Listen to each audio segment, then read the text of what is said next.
Welcome to our channel.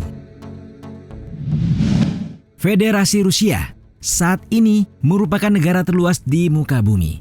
Tidak ada yang meragukan betapa luasnya negara ini. Kendati hanya berpenduduk 143,4 juta jiwa.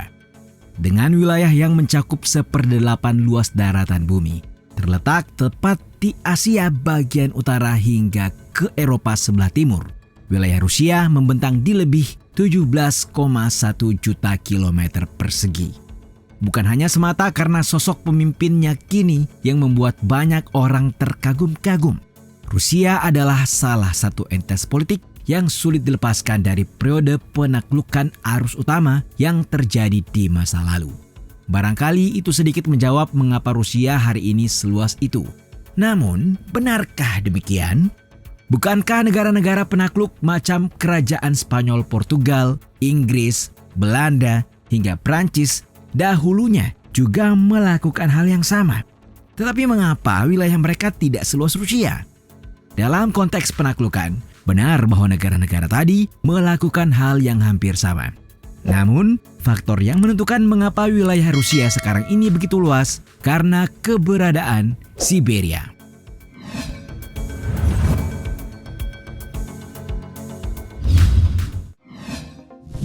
Asal-usul dan pemetaan Siberia.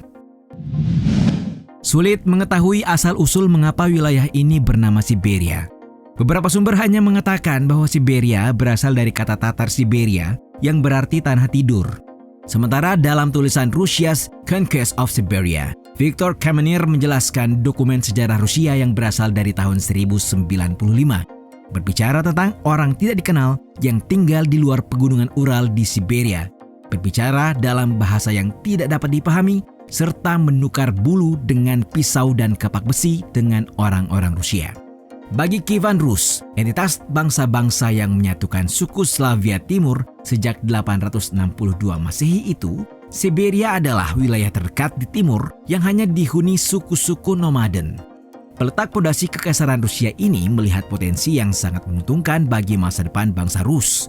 Benar saja, Cerpelai, Martan, dan rubah yang diperdagangkan penduduk asli Siberia menemukan perdagangan yang siap dan menguntungkan. Komoditas bulu Siberia sendiri menjadi yang paling banyak dicari di pasar Eropa setelah Kadipaten Agung Moskow mengambil kendali penuh atas wilayah Rusia yang sebelumnya jatuh ke tangan orang-orang Mongol pada tahun 1237 sampai 1240. Sejarah Rusia sebagai bangsa ekspansionis pun dimulai, tepat setelah Ivan III memulihkan keadaan dan menyebut dirinya sebagai Tsar. Perkembangan Rusia semakin positif setelah cucu Ivan III yakni Tsar Ivan IV mengubah Kadipaten Moskow menjadi Ketsaran Rusia pada tahun 1547. Menyusul periode pertama penemuan dunia yang didominasi penjajahan Spanyol dan Portugis di Afrika, Amerika, dan Hindia. Sebagaimana dalam dokumen Library of Congress, kerajaan Inggris yang juga berkembang saat itu mulai tertarik untuk bergabung dengan Kekaisaran Rusia melalui Samudra Arktik dan Laut Putih.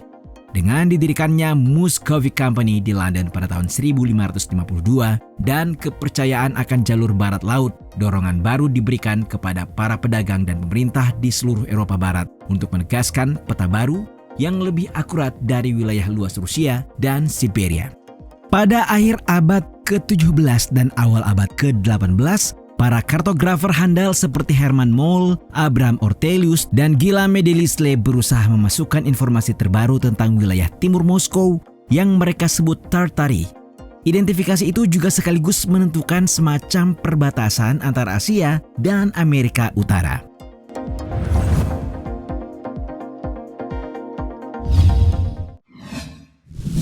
Penaklukan dan eksplorasi. Masih mengacu dari dokumen Library of Congress, Rusia secara resmi menginvasi Siberia pada tahun 1581. Namun faktanya, kontak orang-orang Rusia dengan penduduk asli Siberia jauh sebelum itu. Bahkan sebelum ekspedisi, sejumlah rumor beredar tentang kekayaan tanah Siberia yang sangat besar, menciptakan mitos yang menarik orang Rusia ke arah timur.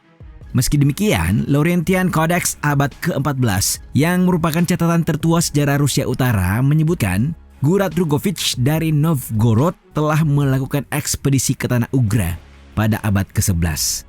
Menurut sejarawan Rusia Sergei Solovyov, pegunungan besar dan guide tembaga yang disebutkan dalam Codex Novgorod, dokumen tertua bangsa Slavia, adalah pegunungan Ural.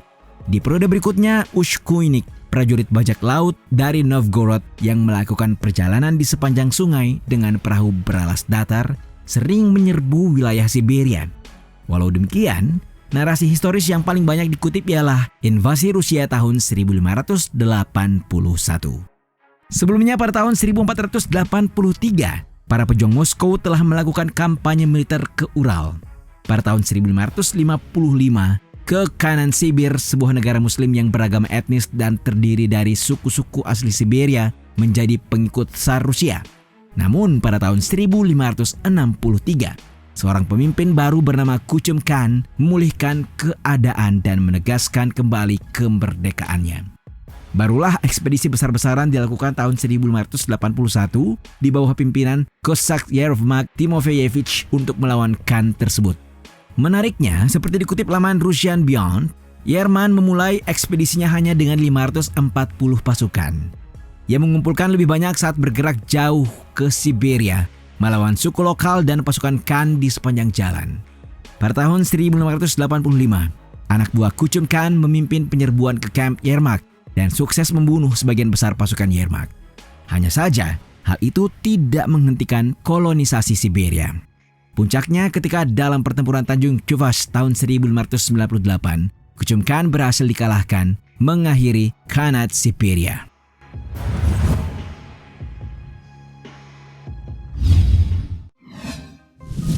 Bukan koloni? Berbeda dengan wilayah Inggris di Amerika Utara, Siberia bukanlah koloni. Hal itu cukup gamblang dijelaskan James Forsyth dalam bukunya A History of the Peoples of Siberia, Russia's North Asia Colony 1581 to 1990. Rusia tidak membagi wilayahnya dengan garis seperti yang dilakukan Inggris. Siberia justru menjadi bagian integral dari kekaisaran Rusia yang berkembang. Seperti diketahui, elite lokal diintegrasikan ke dalam sistem administrasi di Moskow. Misalnya putra Kuchum Khan, Ishim Khan, menandatangani perjanjian damai dan cucunya menjadi kepala Qasim Khanate, sebuah negara bawahan Tatar di Rusia. Para ahli percaya bahwa sebelum kedatangan Rusia, sebanyak 240 sampai 300 ribu penduduk asli tinggal di Siberia. Suku Siberia berperang sengit satu sama lain, dan banyak dari mereka menerima kekuasaan Rusia sebagai cara menghindari pertumpahan darah lebih lanjut. Namun, semakin jauh ke timur, semakin banyak perlawanan yang Rusia hadapi dari kelompok-kelompok tersebut. Rusia sendiri menggunakan benteng dan garnisun untuk menyebarkan kekuatannya. Tetapi suku-suku asli menyerang dan membakar benteng, menyebabkan serangan balasan oleh Yermak dan pasukan. Meski demikian, penutur sastra lisan Rusia Georgy Ergis mengatakan dalam legenda orang Yakut, orang-orang Rusia digambarkan sebagai orang yang membawa perang dan pembantaian.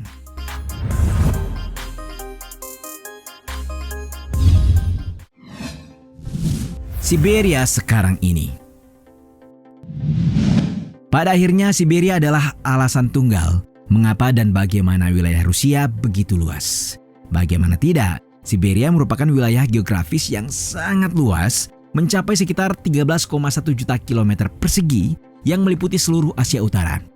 Kendati sangat luas, Siberia berpenduduk sangat jarang, hanya 37,3 juta atau 1/5 dari populasi Rusia saat ini. Alasan utamanya, wilayah ini dikenal terutama karena musim dinginnya yang panjang dan ekstrem. Suhu rata-rata di sini menyentuh angka minus 25 derajat Celcius. Bahkan kota terdingin yang disebut neraka es di dunia, yakni kota Yakutsk, berada di sini, tepatnya di negara bagian Republik Sakha. Secara tradisional, Siberia membentang ke arah timur dari pegunungan Ural hingga Samudra Pasifik dan mencakup sebagian besar cekungan drainase Samudra Arktik. Siberia membentang ke selatan dari Samudra Arktik ke perbukitan Kazakhstan tengah utara dan ke bagian utara Mongolia dan Tiongkok. Meski secara geografis terletak di Asia, secara budaya dan politik merupakan bagian dari Eropa.